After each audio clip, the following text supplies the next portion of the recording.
نابليون لما جه مصر وبعد ما رجع على فرنسا علشان يتوسع في أوروبا، كان ماشي على خطى قدوته الإسكندر الأكبر. وهكذا قبله كان في قائد روماني اسمه يوليوس قيصر.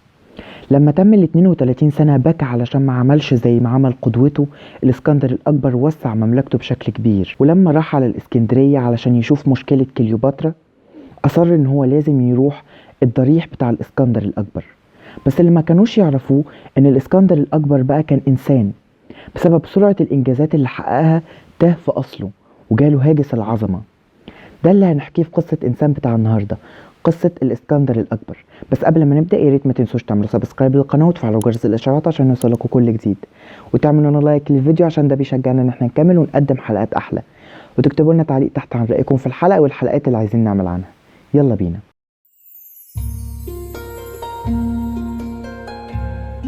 بعد ضعف اليونان بسبب فارس اللي انتصرت عليهم في معارك قبل ميلاد الإسكندر الأكبر، كان في أخين، واحد اسمه الإسكندر وأخوه اسمه فيليب.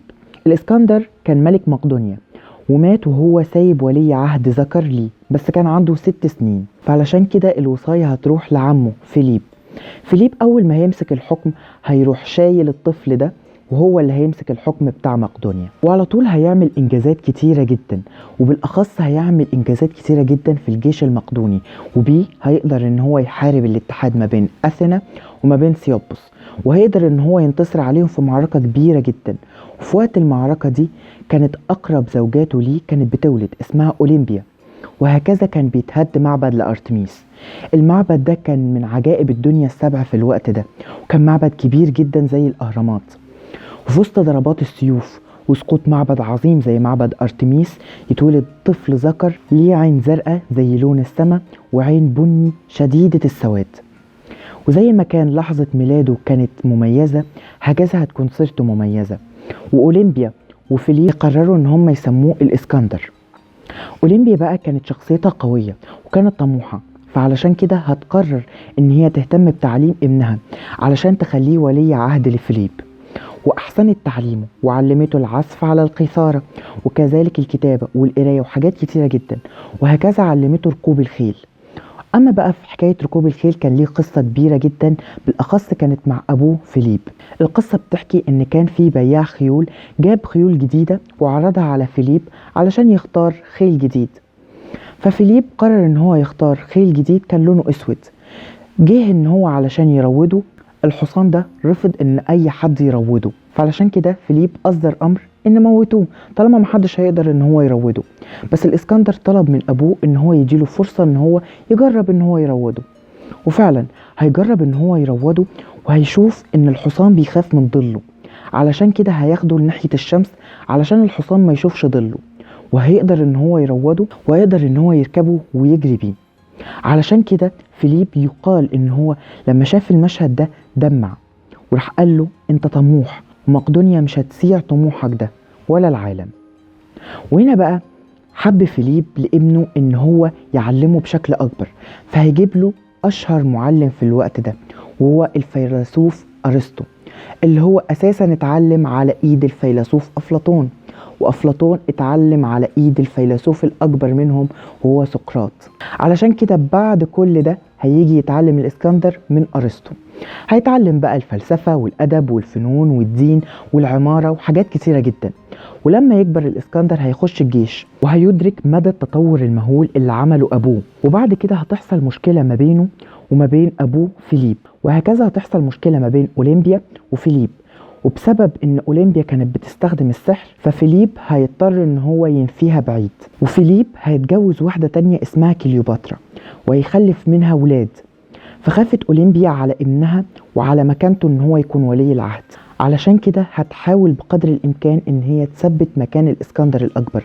بس القدر هيجي ويساعدها في موقف معين هيجي لصالح اولمبيا.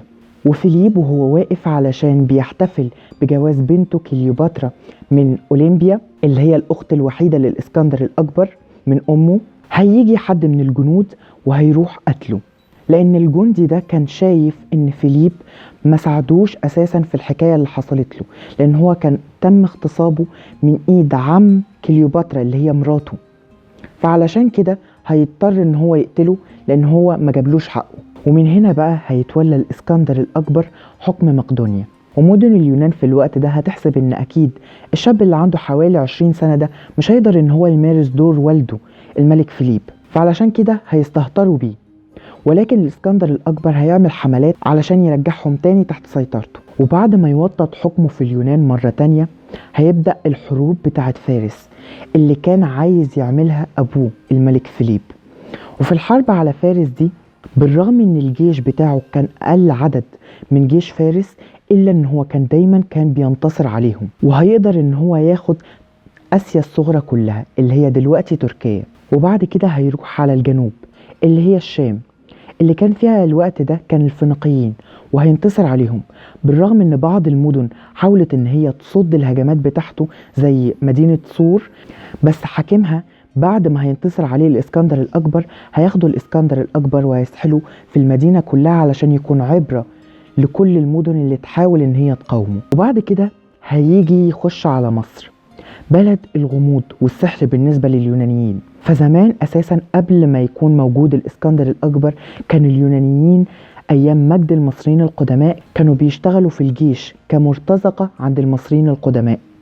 وهكذا برضو جه أفلاطون وطاليس علشان يتعلموا في مصر. علشان كده هو دخل مصر كمنبهر، منبهر بالأهرامات، منبهر بالمعابد اللي موجودة على طول النيل، كان منبهر بالحضارة اللي كانت موجودة في مصر. وبعد كده افتكر معبد كان مشهور جدا عنده في اليونان. المعبد ده كان مشهور سيرته في العالم كله بأن هو اسمه معبد النبوءات، وكان موجود في مصر، كان موجود بالأخص في سيوة. علشان ينتقل بقى من منف لسيوة كانت الرحلة كانت طويلة جدا، وفي طريقه لسيوة قابلته عاصفة رملية، بس هو قدر ان هو يوصل لسيوة، وهناك دخل معبد النبوءات. ولما خرج منه الجنود هناك سمعوه ان هو بيقول انا ابن امون، ومن هنا هتنتشر الخبر حوالين مصر كلها ان هو ابن امون. وعلشان اساسا هو كان بيحترم التراث المصري وكان بيحترم الحضارة المصرية القديمة، فعلشان كده المصريين هيعينوه ملك عليهم، وهو هيقرر ان هو هيبني مدينة ليه اللي هي دلوقتي الإسكندرية، اللي هي هتكون أهم وأشهر مدينة في العالم القديم. وبعد كده هيطلع على إيران علشان يقضي على حكم الفارسيين نهائيا. وبعد ما يقدر ان هو ينهي الفارسيين والإمبراطورية بتاعتهم هيقرر ان هو يروح على الهند ويمشي الطريق على الهند. وكان الطريق كان مليان صعوبات، جبال، وكانت صحراء جافة جدا، بس هيقدر ان هو يوصل على امل ان هو يوصل على نهاية العالم زي ما علمه ارسطو في الوقت ده، لان ارسطو كان شايف ان الارض مسطحة مش كروية، فاكيد الارض ليها نهاية. فهو هيقرر ان هو يقف عند نهاية العالم ويقدم القرابين للآلهة بتاعته. بس هيخش هناك في الهند معركة كبيرة جدا، وهيقدر كمان ان هو ينتصر عليهم. بس بعد ما يشوف الشجاعة اللي كانت موجودة في حاكم منطقة في الهند اللي كان بيحاربه اساسا، هيقرر ان هو يدي كل الحاجات اللي هو خدها في الهند ليه مرة تانية. وعلشان كده الهند هتتأثر بوجود الإسكندر الأكبر وبوجود الإغريقي، وهنشوف التأثير ده موجود في المنحوتات الهندية. وبعد كده هيرجع على سوسة، وبعد كده هيروح من سوسة على بابل، وهناك هيجيله الملاريا، وبعد كده هيموت بعد صراع طويل مع المرض وهو عنده 32 سنة بس، وهيسيب إمبراطورية كبيرة جدا، وكانت دي أكبر إمبراطورية في العصور القديمة.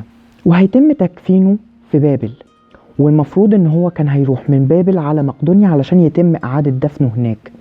بس بطليموس هيروح واخد الجثمان بتاعه ويروح حطه في منف اللي هي عاصمة الدولة بتاعته. وبعد كده ابن بطليموس اللي هو بطليموس الثاني هياخد جثمان الإسكندر الأكبر من منف ويحطه في ضريح كبير جدا في الإسكندرية علشان يستقر في الإسكندرية. زي ما شفنا الإسكندر الأكبر كان إنسان طموح، بس في نفس ذات الوقت كان قوة الطموح عنده كانت زيادة كتير قوي، فعلشان كده مش هيدرك إن هو إنسان، فهيجيله جنون العظمة وإن هو ابن الآلهة. وبس، دي حلقة النهاردة. ياريت ما تنسوش تعملوا سبسكرايب للقناة عشان يوصل لكم الحلقات الجديدة. مع السلامة.